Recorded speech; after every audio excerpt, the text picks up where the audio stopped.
السلام عليكم يا فنديه. انا عاده في اول الفيديو بتكلم عن تاريخ الشركه او تاريخ العربيه او اعمل اسقاط عن العربيه، بس المره دي انا هتكلم عن شركه بقى لها 4 سنين.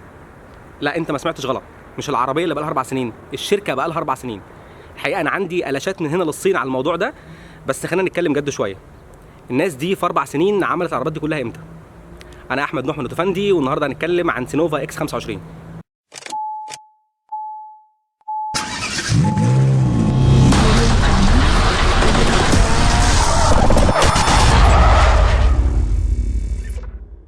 خلينا قبل ما نتكلم عن العربيه نتكلم عن الشركه نفسها. سينوفا اتأسست سنة 2012، وهي شركة تابعة لمجموعة بايك الصينية.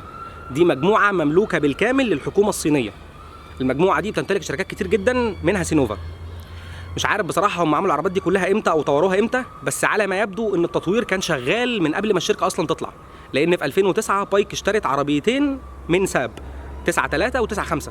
دي عربيات كانت المفروض انها ناجحة جدا في اوروبا قبل ما ساب تفلس وتقفل، وخدوا كل التكنولوجي والابحاث بتاعت العربيات دي اشتروها وبداوا يطبقوها على عربياتهم عشان يقدروا ينتجوا عربيات في وقت قليل. يعني بما اننا هنتكلم عن التطوير المشترك، فخليني اتكلم عن حته بتضايقني في بعض الناس اللي بتشتري عربيات صيني، على اعتبار ان العربيات دي فيها تجهيزات ياباني، سواء مع موتور متسوبيشي ولا فتيس ياباني ولا الكلام ده، ومنهم سينوفا. الشركه اللي انت بتشتري منها دي انت بتثق فيها وبتحط فلوسك كلها معاها، فخد منها المنتج زي ما هو، ما تشتريهوش على اساس ان هو بسعر الصيني لكن مواصفات ياباني. عايز الياباني يروح اشتريه، لكن تقبل العربيه اللي انت بتشتريها دي زي ما هي، لان الكلام اللي بيتقال لك ده اغلبه كلام مبيعات عشان تشتري العربيه. سينوفا اكس 25 النهارده عامله 210,000 جنيه. انا عندي مشكله مع ابعاد العربيه دي. العربيه دي المفروض سينوفا بتبيعها على انها اس يو في صغيره، والحقيقه مش فاهم المنطق في ده نهائي. انا شايفها هاتشباك منفخه زيها زي الاستيبوي كده يعني، فلمصلحه سينوفا انا هتعامل معاها انها هاتشباك منفخه مش اس يو في زي ما هم بيقولوا، عشان لو اتعاملت معاها انها اس يو في هزعلها. سينوفا اكس 25 بتحاول جاهدة انها تضيف خطوط رياضية وحد على التصميم، وتطلع بمظهر العربية المغامرة اللي ممكن تخليك تستقيل من شغلك عشان تطارد الصقور في الصحراء الشرقية. والحقيقة ان المظهر عليه عامل كبير في مبيعات العربية دي، زي كورسات التنمية البشرية كده. جوه الكابينة سينوفا نقشت التابلو نقش من مرسيدس، بس حبت تجود عليه وعملت فتحات التهوية بعلامة سينوفا، وغيرت الكونسول بتصميم ارخص شوية، وحبت تبقى ستايلش يعني، وحطت شاشة فوق التابلو قص ولزق، فطلع شيء مش مفهوم المعالم الحقيقه وشكله مش مريح بالمره. النص الفوقاني رياضي ومنفخ، والنص التحتاني بسيط وكلاسيكي اكتر من اللازم. قمه الكولنه بقى كانت في الرنجات الحمراء على فتحات التهويه واللزق الكربون فايبر على التابلو، شغل شارع احمد سعيد ده على رواق نجم. مستوى العزل كمان في العربيه كويس، ودي حاجه غريبه على عربيه خاماتها مش قد كده وتقفلها نص نص. التجهيزات في اكس 25 تقدر تقول عليها نقطه المبيعات الاساسيه ونقطه القوه الاساسيه كمان للعربيه. العربيه فيها فتحه سقف وكاميرا وحساسات ووحده صوت وبلوتوث وشاشه 7 بوصه ودركسيون مالتي ومثبت سرعه، يعني تقريبا مفيش حاجه تحس انها ناقصه في العربيه دي من جوه. المساحات جوه سينوفا اكس 25 احسن من حجمها من بره، يعني حجمها من بره شكله يبدا مدمج كده، لكن من جوه الدنيا واسعه شويه. المساحات اللي قدام كويسه لرجلك، المساحه العرضيه بينك وبين اللي جنبك متوسطه مش وحشه. كمان ورا المساحات المتفرحه لرجلك كويسه، نفق الفتيس مش عالي قوي فهتقعد مرتاح، وممكن ورا تشيل 3 عادي جنب بعض، او يعني 2 وطفل حاجه كده يعني. بالنسبه لمساحات التخزين، العربيه من ورا شنطتها حوالي 350 لتر يعني في الرينج ده، ولما الكنبه اللي ورا تتني بتبقى حوالي 1100 1200 برضه في الرينج ده، يعني مش عارف الارقام بالظبط ايه، لكن مساحات التخزين جوه العربيه ممتازه سواء في الابواب او في التابلو. سينوفا اكس 25 شغاله بموتور 4 سلندر 1500 سي سي، وده موتور بقوه 116 حصان و148 نيوتن في المتر عزم. الموتور ده متوصل بفتيس اوتوماتيك 5 سرعات.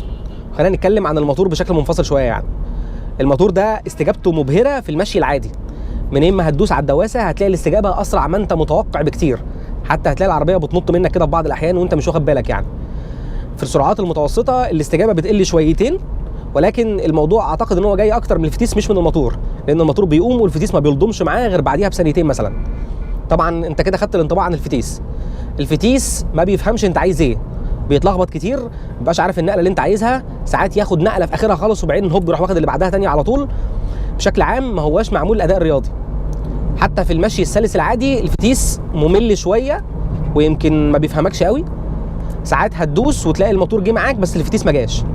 لو في مشكله في الدرايف ترين دي يعني يبقى في الفتيس مش في الموتور. الموتور عاجبني جدا بصراحه. العربيه فيها سبورت مود جميل. عادة السبورت مود بتحس معاه فرق كبير ما بين النورمال مود. العربية بتبقى حاضرة معاك أكتر، بتبقى استجابتها أسرع، بتبقى فايقة أكتر، بتدي ار بي ام أعلى، الكلام ده كله. السبورت مود هنا عندي فيه مشكلتين. اول مشكله ان الزرار معمول ناحيه الراكب، فغالبا يعني ابوك لو قاعد جنبك هتقول له دوس لي على السبورت لان انت مش طايل الزرار، وطول ما انا ماشي مش شايف الزرار نهائي، الزرار ورا عصايه الفتيس الناحيه الثانيه. الحاجه الثانيه ان انا ما حسيتش بفرق جوهري من السبورت مود لما استخدمته. لما بتدوس العربيه استجابتها يعني شارب اكتر شويه بسيطه، بس لكن مش الفرق الجوهري اللي تحس ان العربيه فجاه فاقت وبتتنطط منه يعني. التوجيه في سينوفا اكس 25 نقطه ضعف شويتين ثلاثه كده يعني. العربيه دي توجيهها ممل جدا ومش دقيق بالمره، ومش عارف انت عايز ايه، وهتيجي تشده في اماكن مش هيجي معاك، وهتيجي تغير الحاره هتلاقي نفسك محتاج تصحح التوجيه بتاع العربيه كتير. الحاجه الثانيه ان العربيه فيها بادي رول ابن لذينه، العربيه كلها بتميل معاك في اي اتجاه بتروح. لما تيجي تغير الحاره على سرعه تاخد غرزه الكلام ده كله، هتلاقي العربيه كلها بتروح معاك وبتيجي كانك بالظبط راكب برميل ترش وبتجري بيه في الشارع، ودي حاجه مش ظريفه خالص يعني. الفرامل في سينوفا اكس 25 نديها بالكتير متوسط. الفرامل اسفنجيه كده تحت رجلك، عامله زي الكيكه يعني، انت بتدوس الدواسه بتجيب معاك، بس بتحس انك بتدوس في الاخر في صينيه بطاطس مهروسه كده، رجلك عماله تروح بس مفيش حاجه بتصد معاك. وبعدين الاداء نفسه متوسط، الفرامل مش قويه للدرجه ان انت تجري بالعربيه وتعمل بيها يعني. بصراحه يعني اخرها معايا 5 من 10. طيب المفروض ان انا هتكلم عن الثبات، بس انا هتكلم مع الثبات عن وضعيه سواقه العربيه. هتقول لي ليه اخرتها لغايه دلوقتي؟ هقول لك انا اتعمدت اعمل كده عشان عارف انها عاليه في العربيه دي وبتاثر بشكل مباشر في احساسك بالثبات بتاع العربيه، فعشان كده خليتهم مع بعض. القعده في العربيه دي عاليه، قعده اس يو في زي ما سينوفا كده مقتنعه يعني، تمام؟ فالقعده دي بشكل عام بتديك احساس كده مش لذيذ وانت بتجري ان العربيه مش ثابته وما بتديكش ثقه فيها. ضيف على كده بقى ان اصلا ثبات العربيه متوسط، فكره ان الهاندلنج مش حلو وان العربيه بتبادي رول جامد ما بتديكش ثقه في العربيه. فسينوفا بشكل عام لو هنقيم الثبات بتاعها نقدر نقول مثلا 5-6 من 10 بالكتير يعني. العربيه فكره انها تقدر تحافظ على مسارها على السرعات العاليه خاصه في مطبات الهواء والكلام ده مش متفوقه قوي فيها، وما هياش عربيه بشكل عام تعتمد عليها بشكل كبير يعني في الجري والكلام من ده. نتكلم بالمره عن الامان. العربيه دي فيها اي بي اس، اي بي دي، 2 ايرباج، بريك اسيست، ماشي؟ انا شخصيا ما لقيت لهاش اي اختبار امان في اي حته في الدنيا سواء موثوق او مش موثوق يعني، تمام؟ فانت تعامل معاها بناء على الحاجات دي بس كده، تمام؟ هما يعني الناس مش عارف بصراحه يعني، انتوا اشتريتوا عربيات من ساب وساب اصلا فلست من كتر الامان اللي هي بتعمله، ومع ذلك ما هنش عليكم يعني تحطوا اي اس بي ولا تحطوا، ماشي. الخلاصه في سينوفا اكس 25 لو بتدور عربيه فوق ال 200,000 جنيه فاكره نفسها كروس اوفر بس هي هاتشباك منفخه يعني زي ما قلت، سينوفا اكس 25 هي اختيارك في حال اذا كان الكماليات هي اول حاجه بتدور عليها. لو انت الكماليات اكتر حاجه بتشغل بالك العربيه دي هيبقى معاك تمام التمام يعني. الكماليات مش اساس اختياراتك، نصيحه مني يعني. عايز عربيه برضه هاتشباك منفخه بص على ستيب واي. عايز عربيه هاتشباك عاديه يعني بص على سانديرو او جراند اي 10 او ايا كان الاختيارات اللي في الفئه دي يعني. العربيه دي نقطه القوه الوحيده بتاعتها من وجهه نظري هي الكماليات وليس الا. شكرا لكم يا فندم على المتابعه، اتمنى يكون الريفيو ده عجبكم. لو عندكم اي اسئله عن اكس 25 او اي عربيه ثانيه جربناها وما جربناهاش اكتبوا لي في الكومنتس وابعتوا لي في الرسائل على فيسبوك.